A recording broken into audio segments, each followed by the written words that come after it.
What's going on, everybody? It's your boy, Lil Biggie, your favorite sports analyst, And we're here to talk about, as y'all see in the title, the Pittsburgh Steelers and the Fire Mike Tomlin chant. As you see, to my left, what is that? To my left, we got Stephen Smith, Cam Newton to my right, and Dan Orlovsky. All right, we're gonna sit here and we're gonna debate. I'm gonna hear them out. All right, and after I hear them out, I'm gonna give my opinion. So without any further ado, don't forget to like, comment, share, subscribe. Keep your hands and feet inside the ride at all times. And let's get right into this video. In 3, 2, 1. Let's get it. First take, Shay Cornett here with you. Stephen A. is right there. We got Cam Newton in the house, as well as Dan Orlovsky on a very good post-Thanksgiving Monday.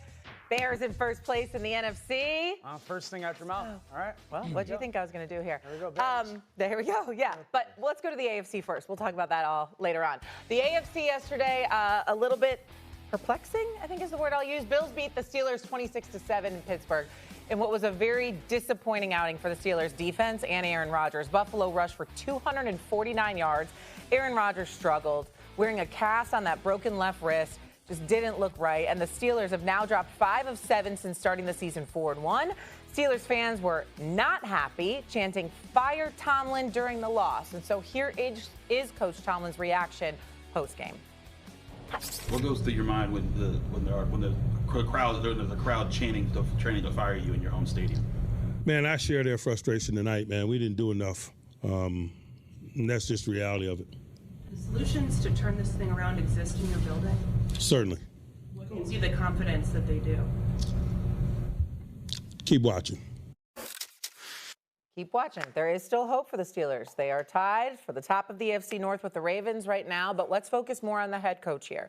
How do we view Mike Tomlin today, Stephen A.? That it's time. It's over. I know that's a bit shocking for most people to hear, especially coming from me, a Steelers fan. It's not. Who loves me some Mike Tomlin. I've loved and admired him for years. I'm in no way trying to imply that this man is not a head coach. He's not a quality head coach. He's not a Hall of Fame head coach. I'm not trying to imply that at all. I'm quite sure that the minute he's gone from Pittsburgh, there'll be at least 20 teams that'll want him, and deservedly so. This is about Pittsburgh, and that's what we have to understand here. And before I go any further, I will ask the producers to put Orlovsky and Cam up on the screen so I can see them both. And me. Ask this one question, albeit rhetorically. Don't forget. Cam, look into the camera to your left, my brother. Come on, Cam, pay attention. Damn. If any other coach had not won a playoff game since 2016, what would we be saying? Correct. Anybody else? That's the bottom line. Now, we can talk and get into specifics about Mike Tomlin and how he entered Pittsburgh and he said, run the ball, stop the run. And I think it's fitting that on the day that we have this discussion, the Pittsburgh Steelers gave up 249 yards rushing, and they rushed for 58 yards. Their offense was pathetic. Their defense was even worse. They seemed to have no cohesiveness whatsoever. They seemed bereft of talent.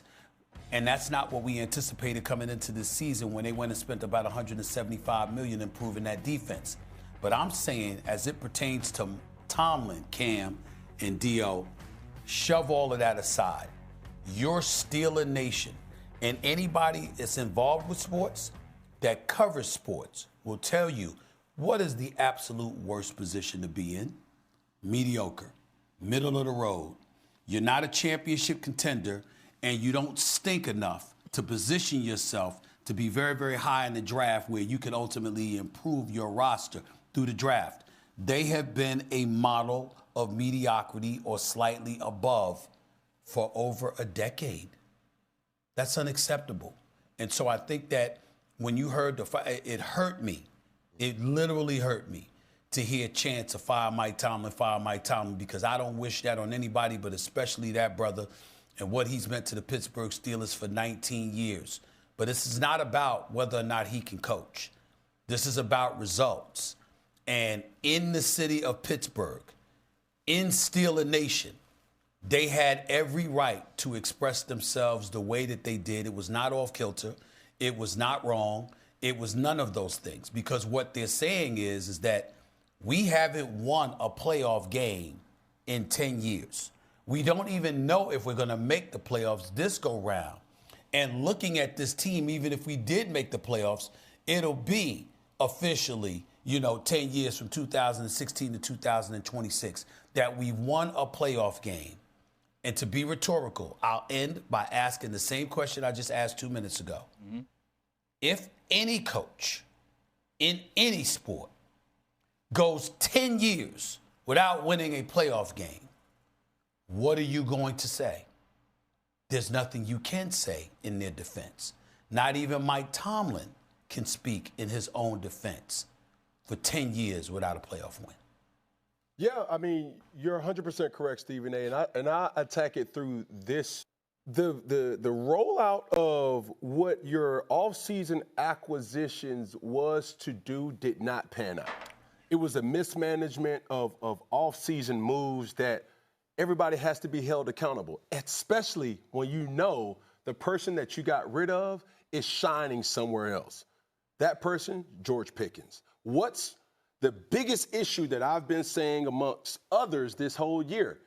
The Pittsburgh Steelers do not have any skillful talent on the receiving position, running back position that really plays to Aaron Rodgers' strength. When you are looking at tight ends to be the leading receivers and leading the team in receiving yards, when you're scratching and clawing, you're scratching your head and you're saying to yourself, where is DK Metcalf? If this is the person that we acquire for a second-round pick, and this is all we're getting, as low as 12 yards in a game, 22 yards in a game, 3 receptions, 2 receptions, and then you look down and you say, you made these acquisitions or you made these decisions in the offseason, the acquiring of Darius Slay, the acquiring of Jalen Ramsey, which I think that was the only one that pretty much panned out. You give away a Minkah Fitzpatrick, for Christ's sake, and then you have a Jonnu Smith that everybody offensively has been playing very vanilla all year. So that's the accountability part that I have to say, hey, we all have to be held accountable. And a spade is a spade when in regards to the things that you tried to do just didn't pan out the way you intended it to do. I think yesterday was one of the lowest and most embarrassing Sundays of Mike Tomlin's tenure. Great head coach, obviously incredibly accomplished. To have a team go into your building without their starting tackles and line up, and you know this, and run the same run play over and over and over and over and over again, and you not stop it, and you're the Steelers, the Pittsburgh Steelers that have been built on a physical, tough, dominant presence, specifically at home. This team, Buffalo, ran a JV offense last night for the tune of a historical number. And I think when you watch that happen, that takes you back. That takes you back to going, that felt different. It had a feeling of, I haven't seen this before. And name me, Stephen A., you're the fan, name me an organization that has a more dire future perspective than the Steelers do. They're unbelievably expensive. They're the second oldest football team in the NFL, and they have a team right now that is in the worst position you could be in. You don't really matter truly when it comes to the playoffs. Now, if you get in, anything could happen, but you're not a true contender, yet you're going to have the 18th pick of the draft. Yeah.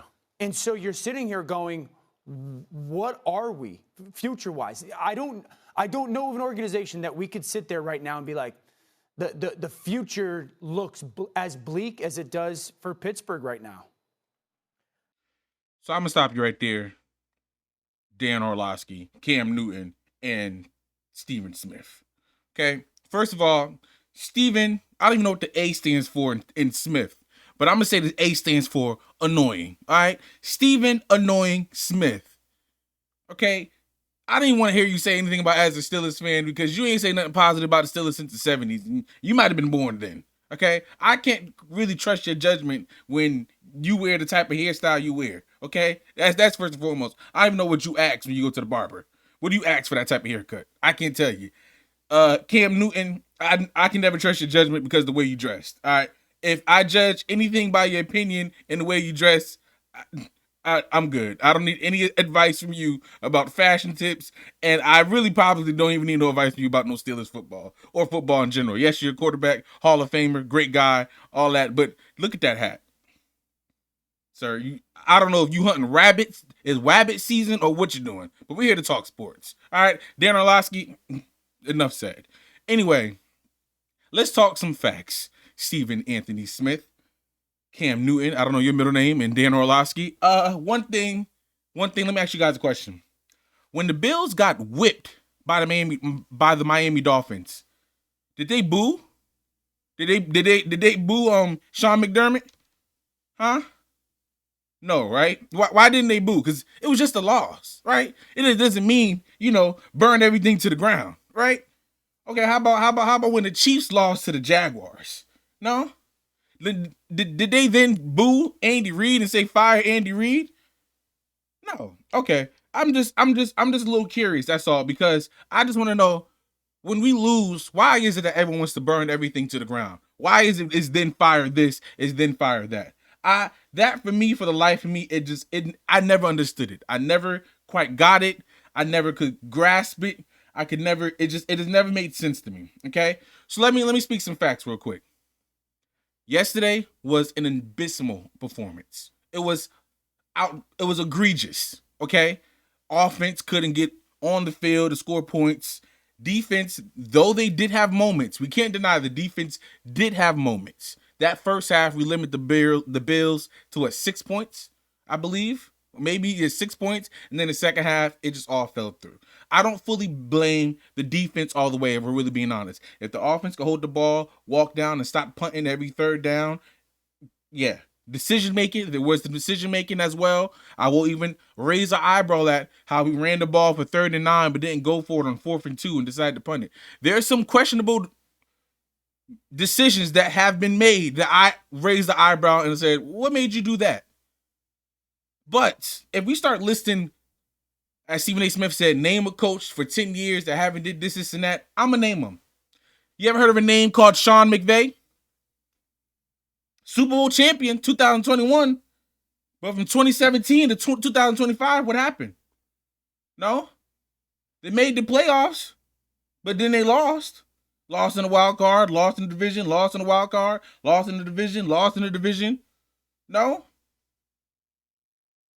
They're not saying boo Sean McVay. What about Kyle Shanahan? Kyle Shanahan been with the 49ers since 2017, ain't won the Super Bowl since. They made it to the playoffs. You know what happened when they made it to the playoffs? They lost. Lost to the Super Bowl, lost conference. Ain't nobody saying boo them. Oh, because they got Brock Purdy as their quarterback. And because if we're gonna start nitpicking and saying what other teams have, then I can start nitpicking for the Steelers too. You remember when we were 2 years ago when Kenny Pickett was hurt and we had 6 games to win and we had to win all 6 games to make it to the playoffs, and we had to do that with who? Mason Rudolph. Y'all remember that? Oh, no. Y'all don't remember that one. Y'all wasn't booing Mike Tomlin in though, right? See, and that's my problem. When Mike Tomlin succeeds, it doesn't get acknowledged. And I get that, because in this type of industry, it's either wins or nothing. I get that. But to say Mike Tomlin is this, and that, he deserves to get fired is insane to me. It's insane to me, because if we're gonna fire Mike Tomlin because since 2016 all the way up to now, he needs to be fired. Then there's a lot of head coaches that need to be fired as well. And I'm gonna say something as well, Steelers fans. I don't want to say this, and I don't want to sound biased, but we're spoiled. We got the most, or I guess we're tied with the most Super Bowl wins. You know, we got a quarterback, we got a head coach that ain't never had a losing season, but we're upset because it didn't equate to nothing. It didn't add up to anything. Yes, he never had a losing season, but he only has, one Super Bowl to account for it? I get that. Since 2016, we haven't won a Super Bowl. I mean, I can go down the list of all the things that happened since 2016. Shall I? Shall I do that? Because if I start going down the list, you guys are gonna call it excuses, and that for me is my biggest issue. is no longer excuses, guys. We can't keep getting upset and calling this stuff excuses, but it's actual facts. 2026, we had the Killer Bee, Le'Veon Bell, Antonio Brown, Ben Roethlisberger, and you can even count Boswell. Le'Veon Bell gets hurt. 2017, the defense still looking good. Then Ryan Shazier has a career-ending injury. Things go to the wayside. It's facts. Then 2018, that whole BS with AB and Le'Veon Bell happened. Le'Veon Bell sitting out, AB losing his dang mind. Cool. After that, Ben Roethlisberger gets hurt in 2019. Remember, I think it was the first. If it wasn't the first game, it was the second game. He pump faked it, messed his whole elbow. He's gone. We now have to win the season with who? Delvin Hodges and Mason Rudolph? And still walked away with a winning season? No? Okay. What about 2020? Bud Dupree and Ryan Shazier is gone. So now our backup is now Devin Bush and Bud Dupree. First of all, let's also mention that defense in 2020 was atrocious. Was atrocious. The goddamn cornerbacks, oh my God, that's when we had Artie Burns. No. Buddy Dupree and Devin Bush then get hurt. Tore ACLs. We have nothing else after that outside of TJ Watt and Cam Hayward. 2021, Ben Roethlisberger's last career. And Ben Roethlisberger even complained about it on his podcast about the O-line. You had a right guard as a center. He with Marquise Pouncey. We all knew how trash that O-line was. But we still, even with that O-line, made it to the playoffs. Then after that, we get a rookie quarterback, get Kenny Pickett. TJ Watt gets hurt. Kenny Pickett plays. First of all, Mitchell Trubisky started this season, and it was already terrible. Put Kenny Pickett in, wasn't doing too bad. Rookie was looking good, gets hurt. He said, oh, shoot. Oh, no. 2023, Kenny Pickett is back. Everything's looking up, guys. Everyone's doing good, man. We're winning games. Oh, no, TJ Watt gets hurt for the wild card. We can't. Kenny Pickett ain't looking that good. He get hurt. Oh shoot! It's a common theme, and that's for me. We talk about consistency, but we haven't seen consistency within a team, and even with the lack thereof, Mike Tomlin's still guaranteed to give you a playoff visit. And then with a competent quarterback or with a healthy or a competent team, we can walk away with at least a dub, if not more. But we don't want to talk about that. We don't want to talk about that. We don't want to talk about the Kenny Pickett trade and trading Deontay Johnson and getting Russell Wilson and Justin Fields. Look at what they both are doing right now in the league. Russell Wilson was getting booed there on the Giants. Justin Fields got benched for Tyrod Taylor. And we took both of those bumps to the playoffs. When the last time Justin Fields been to the playoffs? Let alone Russell Wilson. And here they come to Pittsburgh, guaranteed playoff visit with your head coach. All we need you to do is throw the ball and do your reads, and we can walk away with at least a playoff win. But we can't do that. No, it's impossible. But the problem is for me is that no one wants to talk about the greatness. We want to talk about the losing. We're right there at the door, Steelers fans. Stephen A. Smith, Cam Newton, we're right there at the door. We're right there. We have been making it to the playoffs since 2016. We just lose. And as I named all the reasons why and what happens, I can't help it. It's stuff like that happens, in my opinion, where I'm like, it changes the game. There's two things we need, guys, and we all say it. Cam Newton even said it. A wide receiver 2 to complement DK Metcalf. Oh, we had a wide receiver 2 with George Pickens. They would have been a perfect. Yes, they would have. I'm not denying that. I'm not denying that George Pickens and DK Metcalf are not or wouldn't be a dynamic duo. You got your Batman, you got your Robin. I get that. But we also knew that the relationship with George Pickens was not going to last, and the chance of him re-signing with us were slim to none. Okay? So we figured, why not get something out of the deal, then just let him walk after one more year. And we did. We got a third round pick. I mean, hey, I'm not mad at it all the way, because looking at what George Pickens has done now, he's just in the perfect situation, because He's not fit to be a wide receiver one. I'm sorry. And DK Metcalf isn't as well. The issue is when you're the only option and you're the only weapon there, the team just knows to target you. Stop DK Metcalf, you win the game. That's it. Calvin Austin is not skilled enough to be the wide receiver 2. Roman Wilson is not skilled. The tight ends are good, but we still need a wide receiver 2. That's just how it is. There's nothing I can do about that. But for me, it's just that if we fire Mike Tomlin, you can say goodbye to the playoff visits. I hope y'all ready to lose for 5, 6, 7 years plus, because that's the problem. Is that losing spirit and that losing mentality is an egregious and aggressive spirit. Look at the Browns. they ain't won nothing since. Them boys is terrible. I said terrible. That's exactly what they are.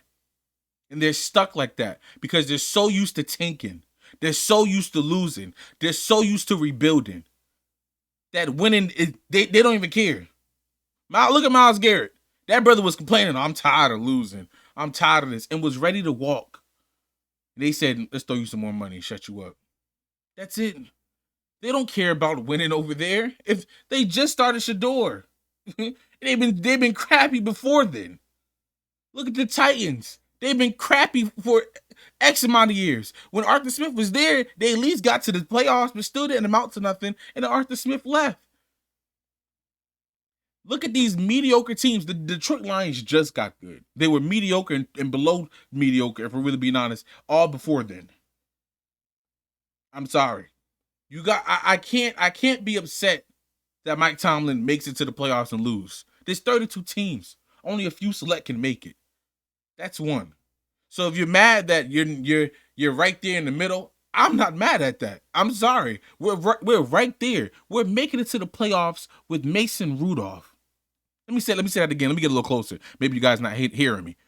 We're making it to the playoffs with Mason Rudolph, with Delvin Hodges, with Kenny Pickett.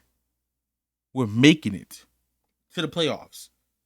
Russell Wilson was so trash, we lost 6 games last year and still made it to 6 games in a row. I'm sorry, not 6. We didn't only lose 6 games, but we lost 6 games in a row in December and a little bit in November and still made it to the playoffs with the trash quarterback play. That's why everyone was a little bit happy with Aaron Rodgers, because we got somewhat of a competent quarterback. And as we see, that competent quarterback can work, but there's still limits to it. There's still we still need more. I said a competent quarterback, you need a competent quarterback and a second wide receiver. That's it. The draft is coming. I'm not saying take the season. I mean, if you want to take the season, take the season. All I'm saying is, man, we're right here, bro. We're right here, guys. Okay, no one's yelling fire Mike Tomlin for when the Bills sit there and lose to the Dolphins terribly. No one said that. No one said fire the head coach when the Colts lost to the Steelers. It was it's whatever. No, when the Chiefs aren't looking like the Chiefs, we can all amount and agree to that. But ain't nobody saying fire Andy Reid. But we lose to the Bills and it's fire. I'm sorry. There's one thing I will say. The Bills ran that play, that cutback run back play with both running backs, and especially with James Cook, and we were mad at Mike Tomlin. Cool. Maybe they could have called something, maybe a different play to kind of stop it. It could have been a halftime adjustment. But as a player, I'm sorry, me personally, as a player, maybe I don't know nothing about football because we all have jobs. But once I see that running back get the ball, I'm gonna step back a little bit. I'm gonna watch. I'm gonna hold my block, shut him off or something. But like, it's a cutback, which means that everyone is moving to the left and he's cutting back to the right. Now there could be maybe an adjustment they could call on defense, maybe put like a QB spy, but that QB spy really be for the running back or whatever the case may be. But I'm sorry, if they ran to play 5 times for me, I would have been like, all right. 10 times for me, I'd have been all right. 20 times, I'm like, okay, we got to nip this in the bud. There was no fight. And the reason why there wasn't no fight, because there was no offense. The defense was fighting. The defense was getting stops. We're stopping Josh Allen. We're sacking him. We're messing him up. We're messing the passes up. We're looking good. We're getting an interception. But guess what happened after we got that interception? Nothing. Now, I'm not going to fully blame Mike Tomlin on the offensive side of the ball because he's a defensive-minded head coach. So I would point to him on defense. But even then, that raises some red flags. I genuinely feel like we shouldn't fire Mike Tomlin. And if I'm really being honest, the least we should do, if anything, I feel like is promote him.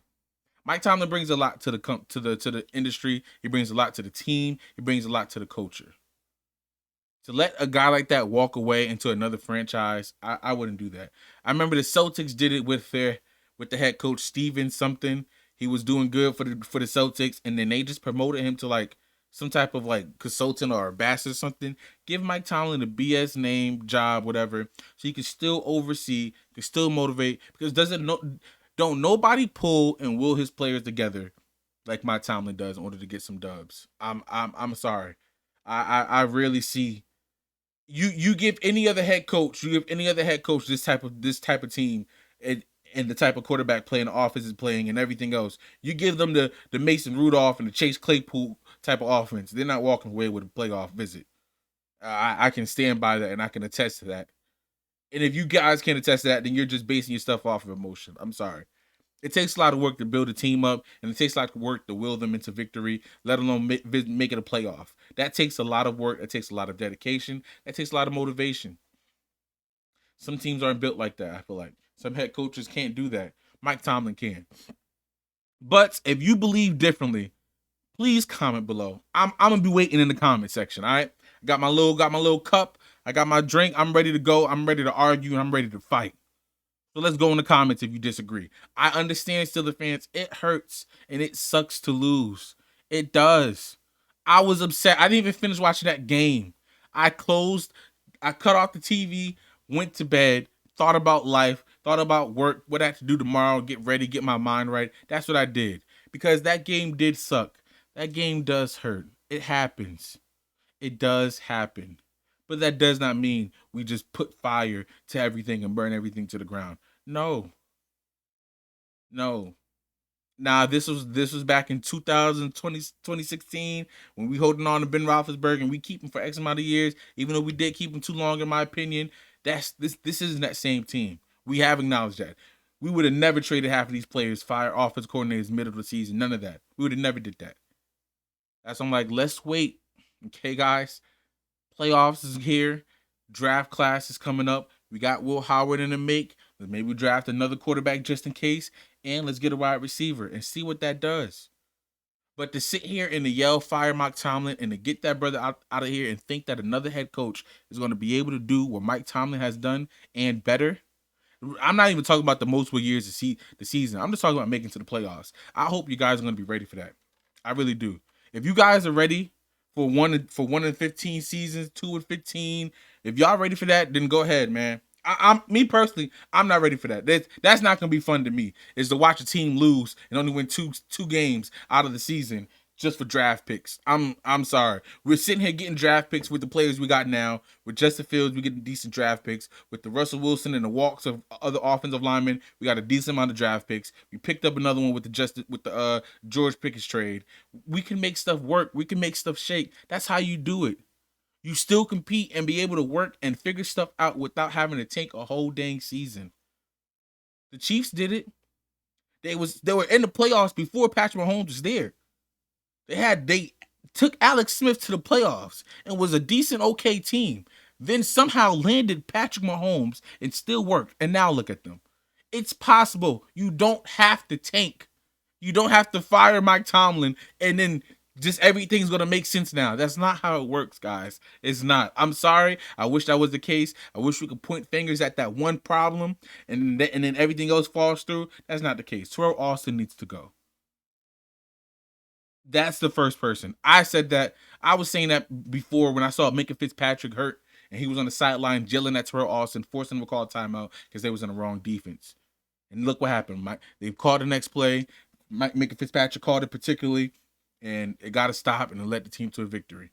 I feel like Terrell Austin isn't capable. I feel like he's hiding behind this high defense and his generational talent like a TJ Watt. People can yell at TJ Watt, get upset because he's not doing nothing. He's getting all the attention. Alex Highsmith, there's a lot of missed tackles and sacks that could have happened that game that Alex Highsmith and Nick Herbig were just not getting. But that's just me, guys. So, any other further ado, man, please leave a like, comment, share, subscribe.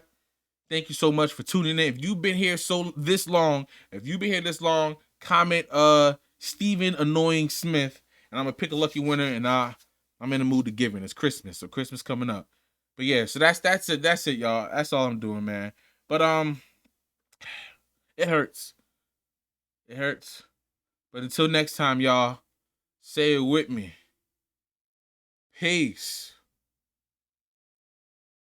I've been feeling like an automatopoeia, baby, I just wanna smash, yeah. See you when I see you, or I'll see you later, either way, I'm on the dash, yeah. Fuck you on caffeine, any second, shorty, I'm about to crash, yeah. In my city, gotta watch your back, don't know which day it'll be the last, yeah.